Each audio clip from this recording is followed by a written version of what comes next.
നമ്മളെല്ലാവരും നമ്മുടെ ശരീരം നന്നായി സൂക്ഷിക്കാൻ നല്ല ഭക്ഷണം കഴിക്കാറുണ്ട്. എങ്കിൽ നമ്മുടെ മെൻ്റൽ ഹെൽത്തിന് വേണ്ടി നമ്മൾ എന്താണ് കഴിക്കുന്നത്? നമസ്കാരം. ആത്മസൂത്ര മൈൻഡ് കെയറിൻ്റെ സിംപ്ലിഫൈ എന്ന പ്രോഗ്രാമിലേക്ക് ഏവർക്കും സ്വാഗതം.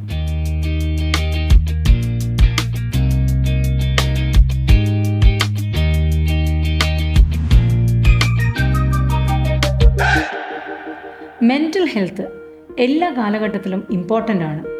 പക്ഷേ ഓരോ കാലഘട്ടത്തിലും നമ്മൾ അതിന് വേണ്ടിയിട്ട് ചെയ്യേണ്ട പ്രത്യേകം കാര്യങ്ങളുണ്ട്. ഇന്ന് നമ്മൾ ചർച്ച ചെയ്യാൻ പോകുന്നത് ഒരു 30 ഇയേഴ്സ് കഴിഞ്ഞ ഏതൊരു സ്ത്രീയും പുരുഷനും ഫോളോ ചെയ്യേണ്ട 5 കാര്യങ്ങളാണ്. ഒരു നല്ല മാനസികാരോഗ്യത്തിന് എന്തൊക്കെയാണ് ഒരു 30 വയസ്സ് കഴിയുമ്പോൾ നമ്മൾ ചെയ്യേണ്ടത്?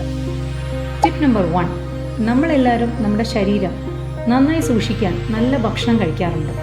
എങ്കിൽ നമ്മുടെ മെൻ്റൽ ഹെൽത്തിന് വേണ്ടി നമ്മൾ എന്താണ് കഴിക്കുന്നത്?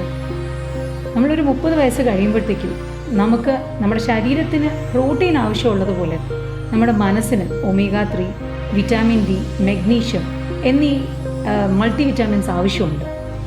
അതുകൊണ്ട് തന്നെ നിർബന്ധമായും നമ്മളിതെല്ലാം കഴിച്ചിരിക്കണം. സോ ശരീരത്തിന് വേണ്ടിയിട്ടല്ല, മനസ്സിന് വേണ്ടിയും നമ്മൾ കഴിക്കാൻ ശ്രമിക്കുക. ടിപ്പ് നമ്പർ 2, നമ്മൾ കഴിക്കുന്ന ഭക്ഷണം ഓർഗാനിക് ആയിരിക്കണം. വേണ്ടാത്ത കളർ, വേണ്ടാത്ത ആവശ്യമില്ലാത്ത കെമിക്കൽസ്, ഇങ്ങനെയുള്ള ഭക്ഷണം മാക്സിമം നമ്മൾ അവോയ്ഡ് ചെയ്യാൻ നോക്കണം.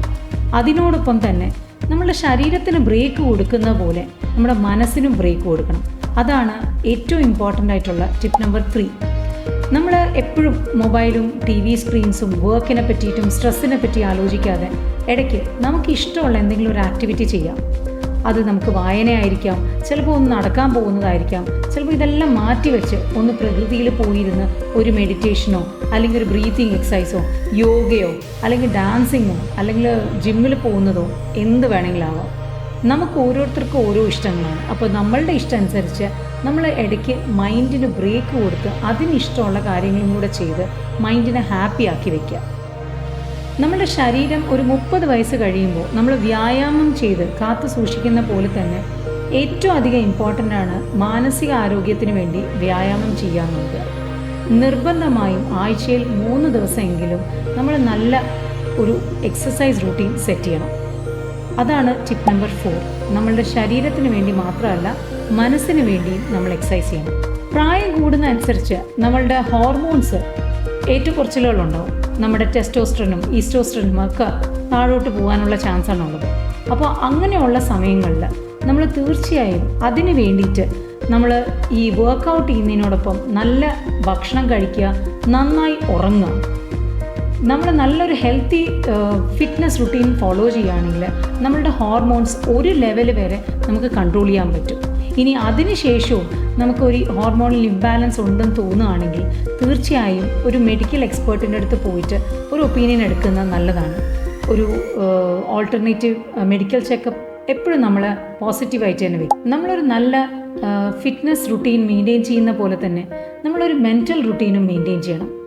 മെൻ്റൽ ഹെൽത്തിന് വേണ്ടിയിട്ട് ഒരു റുട്ടീൻ ഇടയ്ക്ക് നേരത്തെ പറഞ്ഞതുപോലെ നമുക്ക് ഇഷ്ടമുള്ളൊരു ആക്ടിവിറ്റിയിൽ എൻഗേജ് ചെയ്യുക. നമ്മൾ കുറച്ച് ബ്രേക്സ് എല്ലാം എടുത്ത് നമ്മൾ കുറച്ച് ട്രാവൽ ചെയ്യുക, അല്ലെങ്കിൽ നമ്മൾ സ്ഥിരം നിൽക്കുന്ന സ്ഥലങ്ങളിൽ നിന്നും മാറി നിൽക്കുക, കുറച്ച് നേരം ഒറ്റയ്ക്കിരിക്കുക, നമ്മൾ ചെയ്യുന്ന കാര്യങ്ങളെ പറ്റിയിട്ട് നമ്മൾ തന്നെ ഒന്ന് അനലൈസ് ചെയ്ത് നോക്കുക, നമുക്ക് എവിടെയെങ്കിലുമൊക്കെ ചേഞ്ചസ് വേണമെന്ന് മനസ്സിലാക്കുക. അങ്ങനെ നമ്മളുമായിട്ട് കൂടുതൽ കമ്പനിയായിട്ട് നമ്മളെ കൂടുതൽ മനസ്സിലാക്കാൻ നോക്കണം. ഇത് വളരെ എഫക്റ്റീവായിട്ടുള്ള ഒരു കാര്യമാണ്. നമ്മളുടെ പ്രായം കൂടുമ്പോൾ നമ്മുടെ ശരീരത്തിൽ കുറഞ്ഞു വരുന്ന ഒരു ഹോർമോണാണ് oxytocin, otherwise known as love hormone. ഇത് കൂടാൻ വേണ്ടിയിട്ട് നമ്മൾ ചെയ്യേണ്ട ഒരു സിമ്പിൾ ഒരു ടെക്നിക്ക് എന്ന് പറഞ്ഞു കഴിഞ്ഞാൽ കൂടുതൽ ആൾക്കാരുമായിട്ട് കണക്ട് ചെയ്യുക എന്നുള്ളതാണ്. നമ്മൾക്ക് ഇഷ്ടപ്പെട്ട വ്യക്തികളുമായിട്ട്, നമ്മളുടെ നല്ല ഫ്രണ്ട്സ്, നല്ല റിലേഷൻസായിട്ട് സംസാരിക്കുക, കൂടുതലും മനുഷ്യരായിട്ട് റിയൽ കണക്ഷൻസിലേക്ക് വരിക. നമ്മൾക്ക് ഇഷ്ടമുള്ള ആൾക്കാരുടെ അടുത്ത് സംസാരിക്കുന്നതിനോടൊപ്പം തന്നെ നമുക്ക് അവരെ ഫോൺ ചെയ്ത് സംസാരിക്കാം, അല്ലെങ്കിൽ നമുക്ക് അവരുടെ കൂടെ നടക്കാൻ പോവാം, ഗ്രൂപ്പ് ആക്ടിവിറ്റീസിൽ ഇൻക്ലൂഡ് ചെയ്യാം. ഇങ്ങനെയൊക്കെ ചെയ്യുമ്പോൾ നമുക്ക് ഓക്സിറ്റോസിൻ നമ്മുടെ ശരീരത്തിലും മനസ്സിലും കൂടും. അങ്ങനെ വരുമ്പോൾ നമ്മളുടെ ഹാപ്പി ഹോർമോൺ എപ്പോഴും ഹൈ ആയിരിക്കും. ഇല്ലെങ്കിൽ സ്ലോലി നമുക്കൊരു ഒറ്റപ്പെട്ട ഫീലിംഗ്, നമുക്കൊരു ലോസ്റ്റ് ഫീലിംഗ്, നമുക്കാരും ഇല്ല എന്നുള്ളൊരു തോന്നൽ, ഇങ്ങനെയൊക്കെ വരും. This will lead to depression in the long run.